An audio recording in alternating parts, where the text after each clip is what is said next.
Hey, what's going on, everyone? My name is Matt Jarbo. This is 3 Buck Theater, and the Predator reboot sequel thingy is not one that I've really touched upon. But I did find an interview with Keegan Michael-Key interesting when he was talking about the reshoots and what they were attempting to do with them, or at least basically what they were.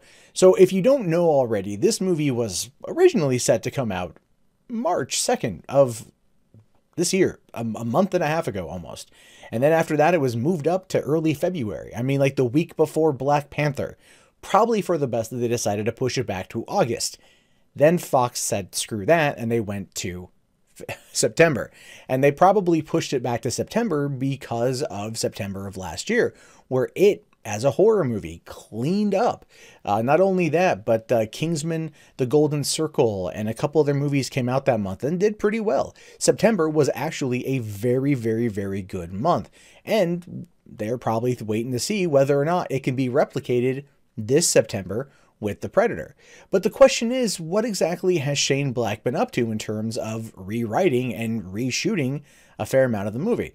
I mean, this is the guy who did write the original screenplay, and it seems pretty fine. I don't know if there were any reshoots for that back in the late 1980s, but we're now in the age of these films needing reshoots. And, well, let's take a look and see what Keegan Michael-Key has to say. So it says here that he plays one of the badasses that will get a chance to fight the alien in the film. In a recent interview with Cinema Blend, he was asked about the status of the action film, saying, "We just finished reshoots last week, and just about 3/4 of the third act was rewritten." And Shane Black he's a consummate professional and a consummate writer. He's a wordsmith. It was really, really exhilarating experience, and I think he's still one of the most vibrant writers in cinema. Now, ultimately, that's not a great deal of information. That's not a great deal to kind of like bite down on, but doing 3/4 of the last act of the film is significant, because that means basically the entire ending was changed. The entire ending was changed. And I have a feeling this has to do with Shane Black as of late. Now, for those of you out there that are huge Shane Black fans like myself, I mean no disrespect here, but let's kind of go and take a look at his last couple films. All right, so over the course of the past, we're coming up on 12 years now, he's only made 4 films, including this one. Kiss Kiss Bang Bang, Iron Man 3, The Nice Guys, and now this. Kiss Kiss Bang Bang was a movie that was adapted from a book, and it was, oh god, an excellent movie. Brought Robert Downey Jr. back up to doing Iron, got him popular enough and on Marvel's signal to become Iron Man, therefore kicking off the MCU and giving us 10 years of movies. So for that, I give Shane Black immense amount of credit, and Kiss Kiss Bang Bang is one of my all-time favorites. Iron Man 3 from 2013. It was a bit of a hit or miss depending on who you talk to. It wasn't Shane Black entirely who wrote it. He did have a co-writer on it. But the ending of the movie really threw a lot of people for a loop. The change with the Mandarin, just the final battle sequence with Guy Pearce, it felt a little off. Never mind the fact that they also removed the arc reactor from his chest, effectively no longer making him Iron Man, kind of. It was a very divisive film when it came out 5 years ago, and I think ultimately it still stands as one of the most divisive MCU movies. Never mind Iron Man 2 and the Incredible Hulk.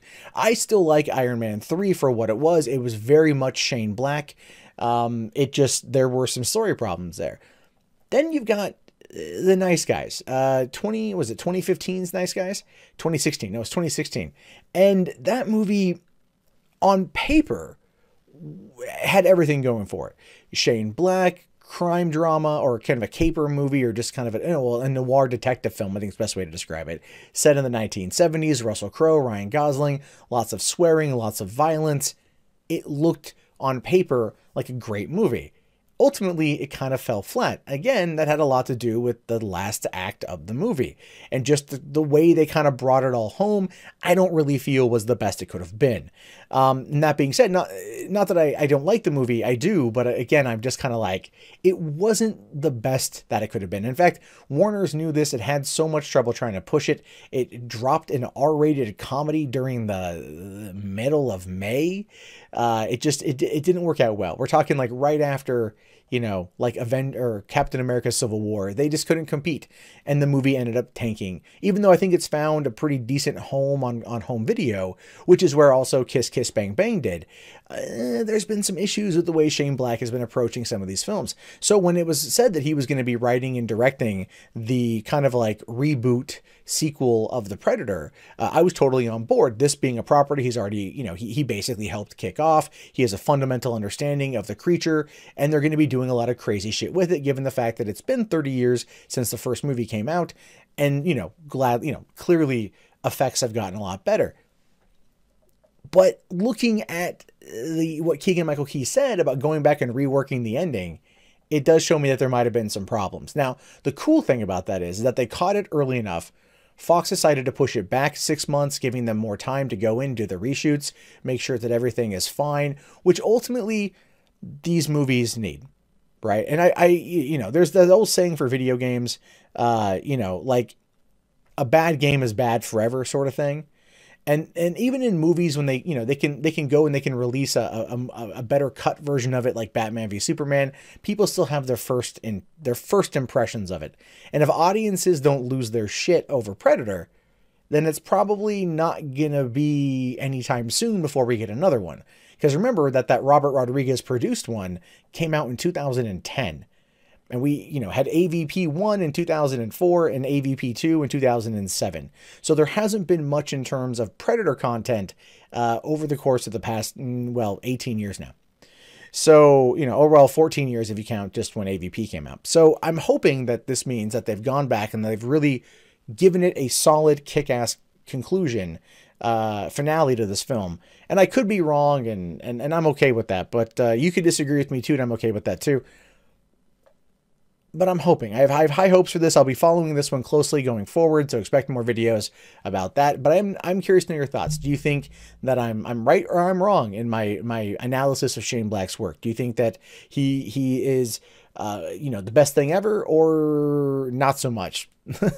Let me know in the comments below. They should be a lot of fun. My name is, of course, Matt Jarbo. This has been 3 Buck Theater. If you guys haven't already, please thumbs up the video, subscribe to the channel, and check back often for more content from me. In fact, if you want to see more content from me, you can do so right now.